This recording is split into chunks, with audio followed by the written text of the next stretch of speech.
Hi there, this is Amanda Frankel with our Crafty Playdate, and today we are making these Christmas cards here. This is the August Christmas Club, so August of 2022 Christmas Club. We actually start our in-person classes in July, and we make 4 each of 3 different cards, so we continue through November. So by Thanksgiving, you have 60 handmade cards ready to drop in the mail. If you are taking them in person, that's what you would do. If you're ordering a kit from me, it comes with everything that is already tied. So your bows are going to be tied. Everything is going to be die cut already and cut down. All you have to do is stamp it and assemble it. Okay, so you're going to need to order the stamps and ink, but everything else is all set for you. Anyway, we are making this card today. Look for the videos on these other 2 cards that continuously fall out of my hands. They are already out there. All right, so this is what we're making today. We are using Evening Evergreen. This is just a standard card base, and it's Evening Evergreen, which is one of our in colors that I believe is retiring this upcoming year. So you definitely want to stock up on that. We are also using Early Espresso, and this is crumb cake. So this crumb cake piece here is 3 3/4 by 5. And this one is just 1/8 of an inch bigger. So it is 5 1/8 by 3 7/8. So I know that sounds a little weird, but I just wanted it to just peek out. I didn't want have a big area. I wanted more green to show around the edge. So that's what we're doing. And we are using 2 different stamp sets today. I like to usually try to stick with 1 stamp set per card. But if you've been following my kits, we used this stamp set in our July Christmas Club, and we are using this Christmas Greetings here. We used this stamp before in all these trees, but we're using Christmas Greetings as our greeting. And then for our pine cones, we are using this set. This is in our annual catalog.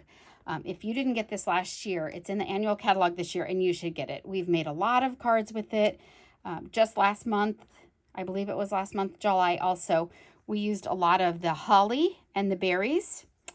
This month we're using the pine cones and the palm, or the pine. So you get lots of opportunities to use this stamp set. If you have been following a couple of stamp sets, it really will do you for the whole season. Okay, so let's get started. We are going to need a pad for this. And we need a mat, this Stampin' Up! Mat.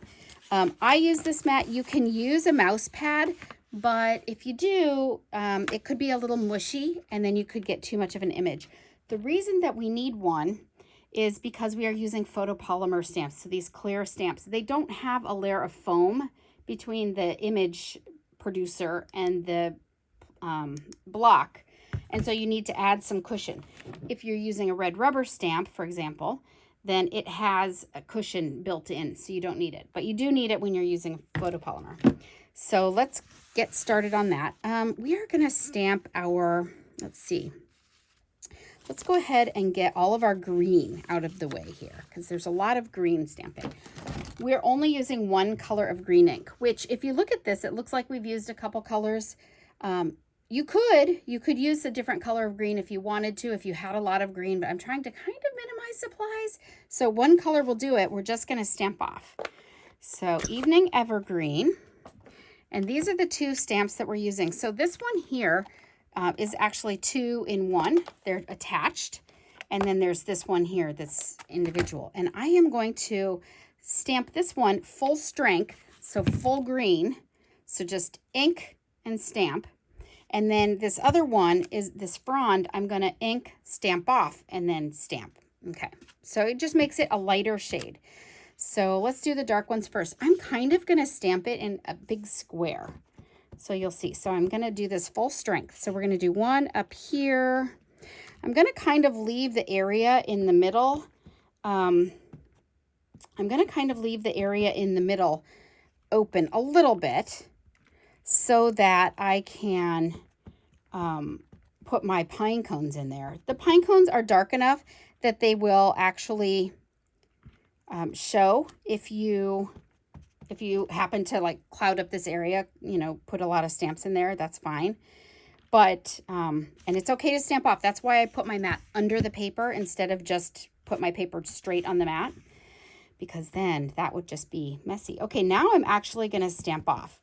So you want to also stamp onto your mat before you stamp off. And the reason that you don't want to just stamp off to the side is because you want to make sure that your stamp is getting the same contact on the paper as it would be getting if you were just stamping it normal. So you can see that I'm kind of just making a little ring. And it looks like there are a couple colors of ink there, but really it's just the one. And it does dry a different color. So if you see and it looks a little light, don't worry about that. That's fine. Okay, oh no, we have this also. So the greeting is also in the same color. Evening Evergreen. And my finger is too because I just put it in there. How about that? How about that? Okay, still on my mat. I'm making sure that my mat is still under there. And I'm just going to line this up, stamp down, count to 3, lift. Good. Okay, so that takes care of our green. And now for the brown, I did actually use 2 different colors of ink. I probably could have just used the darker ink and did this and have done the same thing where I stamp off for the background, but I did use 2 different colors of ink. If you choose to only order 1 color of brown ink to do this card, go with the espresso. Okay, if you want 2, I used crumb cake and espresso, but if you just want to go with 1, you could get by with just espresso. Just stamp off the base. I'll show you what I mean. Let's see here. Here we go. All right, so this stamp is actually 2 pieces also, just like the palm fronds were. This is the background. That's the one that I did in crumb cake, and this is the more detailed ones that kind of show the detail of the pine cone. That's what I did in early espresso. If you were to only get 1 color of brown and you didn't want to get the crumb cake, ink this up with espresso and then stamp off and then stamp it onto your card and do that twice. Okay, that's what you would do. You would ink it and stamp off, but I am using crumb cake. All right, I'm still on the mat. I'm going to make sure. Good, okay. And now I'm going to ink this up in my crumb cake. And you'll notice when I stamp, I do move it around quite a bit on my ink pad. I do that because a lot of times people, when they go to stamp, they just put it they put the stamp right in the middle of their ink pad every time. If you do that, you're going to get kind of an ink desert there in the middle, and you don't want to have an ink desert. If you have an ink desert, then when you go to stamp, you're going to get a lot of gaps. So move it around a lot and re-ink as often as you can. Okay, this is the early espresso. This is the more detailed stamp. I'm going to ink that up, and I'm just going to kind of lay it right on my other pine cone. Normally I would look it straight up and down, but I will put my head right in the picture if I do that. You'll see that you actually get a good image that looks like a pine cone when you do that. See, this, I don't know what this could be. It could be a pine cone. But when you add that, it definitely looks like a pine cone. As it dries, it's going to dry a little differently also. And now it is ready to assemble. You know what? I have a little bit of a desert here. You see that? And I'm going to just add, a lighter version of the one here because I just made it a little wider. I had it here too, but I didn't have quite as much. So I'm going to do this light frond one again, and I'm just going to stick it right in there. Good. If you wanted, you could fill in that more, but I like it kind of with some negative space. It was just too much for me. Okay, now I am going to assemble it. It's a super easy assembly. Crumb cake goes right on the espresso. Sorry, grab my ink here, or grab my glue here. So I'm going to go ahead and put some glue. You don't need that much. I could have glued that the other way. It would not have made a difference, but you know, habit. Always double check that I'm not gluing things on upside down. All right, now this whole panel is up on dimensionals just to give a little more interest. You can see that. So let's go ahead and put this on dimensionals. And I am going to use 5 kind of like the layout that would be a die, like a pair of dice, you know, a die, 5 like that. And that way my middle doesn't get saggy in the mail.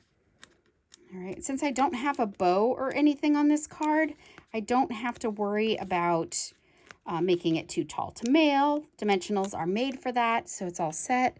Put that right on the front. I'm going to also stick this on the inside. This is my inside layer. I made it. It's the same size, so it gives a nice frame of the green around it, so that'll be good. But what I wanted to show you also is Wink of Stella. So this is how I made this card sparkle. So you can see how it doesn't sparkle, and then it does on this one. What I did, you don't want to shake this, and you do not want to put it in your purse, because if you do, you're going to think it's your mascara, and you're going to, while you're driving and sitting in traffic, you're going to try and reapply your makeup, and it's going to be not mascara. Ask me how I know on another day. Okay, so all I'm doing is a swoop, and just kind of swooping, and I mostly swooped the dark ones. I kind of outlined the dark colors, and you can see how very careful and precise I'm being here, which is not very. Added just a couple of lines through everything. Swoops, good. All this looks like then is a bunch of frost, right? Frost on your pine boughs and your pine cones.